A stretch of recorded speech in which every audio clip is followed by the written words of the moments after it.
10 minute মা শারদার বলা এই কথাটি চোখ বন্ধ করে ভাবুন, বিপদ কাটবে। নমস্কার বন্ধুরা, সেবা দৃষ্টি চ্যানেলে সকলকে স্বাগত জানাই। আশা করছি আপনারা সকলেই ভালো আছেন। বন্ধুরা, আমি চেষ্টা করি আপনাদেরকে সবসময় ভালো রাখতে। আপনারা ভালো থাকলেই তো আপনাদের পরিজনদের ভালো রাখতে পারবেন।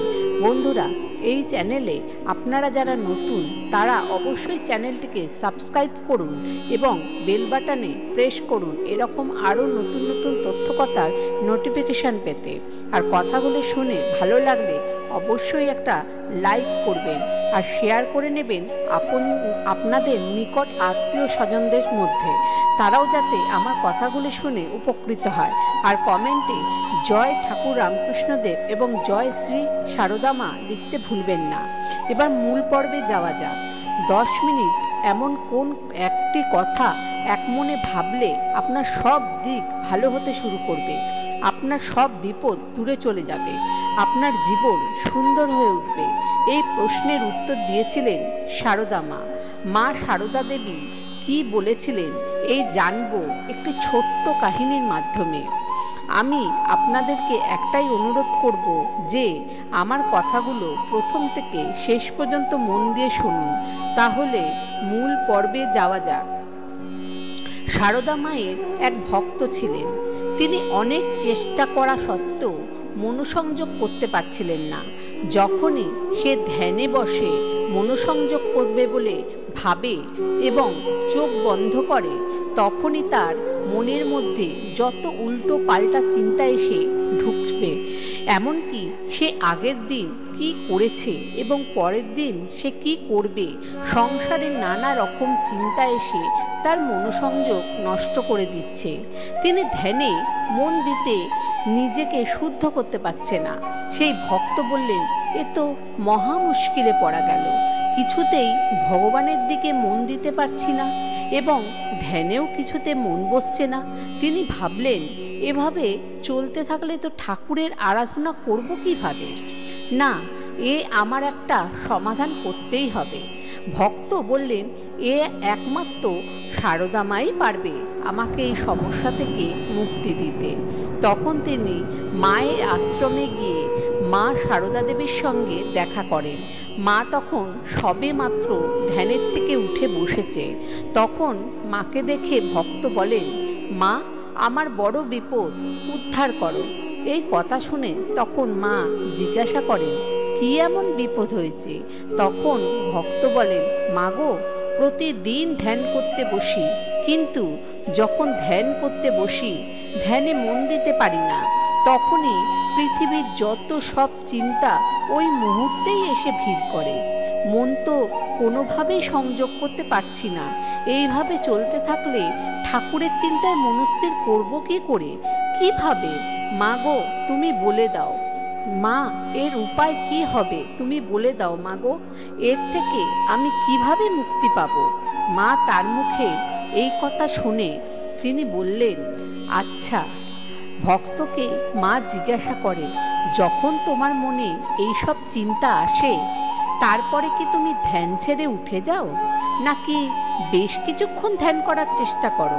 তখন ভক্ত বলে বসে, না, কি আর হবে বসে থেকে, মন তো শান্ত হয় না, তাই আমিও উঠে পড়ি। মা তখন বলে, সেইটাই তো তোমার সবচাইতে ভুল। তুমি যদি মনকে শান্তই হওয়ার সুযোগই না দাও, তাহলে সে শান্ত হবে কি করে? ভক্ত আবার জিজ্ঞাসা করে, এর অর্থ কি মা? আমি তো কিছুই বুঝতে পারছি না। মা হেসে বলে, কখনো ভেবে দেখেছো এই চিন্তাগুলো তোমার মাথায় আসছে কেন? যখনই তোমার কাজকে একদিকে সরিয়ে রেখে শান্ত মনে ঠাকুরের চিন্তা করার চেষ্টা করো, তখনই তারাও কেন তোমার পিছু পিছু চলে আসে? আমাদের অবাচিত মনে আগামী দিনের কোনো না কোনো স্মৃতি থেকে যায়, সেগুলো ভালো হোক কিংবা খারাপ।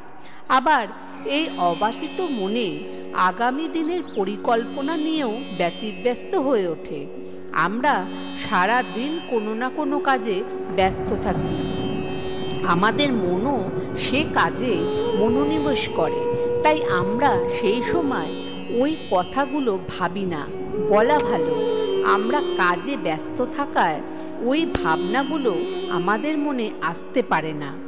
দিনের যে ফাঁকা সময়টা আমরা স্থির হয়ে বসি এবং একভাবে ধ্যানে মগ্ন হওয়ার চেষ্টা করি, তখনই চিন্তাগুলো আমাদের মনে খোলা মাঠের মধ্যে দৌড়াদৌড়ি করে ছুটে আসে, আর আমরা সেটা আজ পেয়েই আমরা ধ্যান থেকে মুক্ত করি। এই কথা শোনার পর ভক্ত মাকে জিজ্ঞাসা করে, তাহলে মা এর উপায় কি? তখন মা একটু হেসে বলে, বড় সহজ উপায়। তখন কিছু সময় একটু চুপ করে বসতে হবে, দেখবে তখনই আবার তারা তোমার কাছে ধরা দিচ্ছে। তাহলে তারা তোমায় বলছে এই বিষয়গুলি নিয়ে পুনর্বার বিবেচনা করতে। আগে তুমি যেগুলো সমাধান বের করনি, তাই সেগুলো নিয়েই ভেবে দেখলে তাহলে তো তোমার কোনো ক্ষতি নেই। তাদেরকে তুমি আসতে দাও, তাদেরকে আত্মসমর্পণ করতে দাও। একটু মন লাগালেই যখন সকল প্রকার চিন্তাগুলো আস্তে আস্তে তোমার কাছে ধরা দিয়ে দেবে, তখন আর কোনো কিছু বাকি থাকবে না তোমাকে বিরক্ত করার জন্য। তখন তুমি কোনো সমস্যা ছাড়াই ধ্যানে মন দিতে পারবে। আস্তে আস্তে দিনের পর দিন চিন্তাগুলো তোমায় বিরক্ত করা বন্ধ করবে। তখন তুমি ঠাকুরের চিন্তায় মগ্ন হতে পারবে এবং ধ্যানে মন দিতে পারবে। আর এই কাজটি যদি তুমি প্রতিদিন মন দিয়ে করতে পারো, তাহলে তোমার জীবন সহজ হয়েও যাবে। তাহলে বন্ধুরা, বুঝতেই পারছো সারদা মা আমাদের কেমন একটা সহজ উপায় বলে দিলেন। কেবলমাত্র 10 মিনিট চোখ বন্ধ করে এই একটি কাজ করলেই, কোনো বাধা ছাড়াই আপনারা সকল চিন্তাকে আপনার কাছে ধরা দিতে দিন। আর যখন চিন্তা আসা বন্ধ হয়ে যাবে, তখন নিজেকে নিমজ্জিত করুন। দেখবেন শুধু এই জিনিসটুকুনি করলেই আপনার সাথে সব ভালো হওয়া শুরু করবে। আপনার সারা দিন খুব ভালোভাবে কাটবে, এমনকি জীবনযাপনও সহজ থেকে সহজতর হয়ে উঠবে। বন্ধুরা, ভালো থাকবেন, সুস্থ থাকবেন। ধন্যবাদ।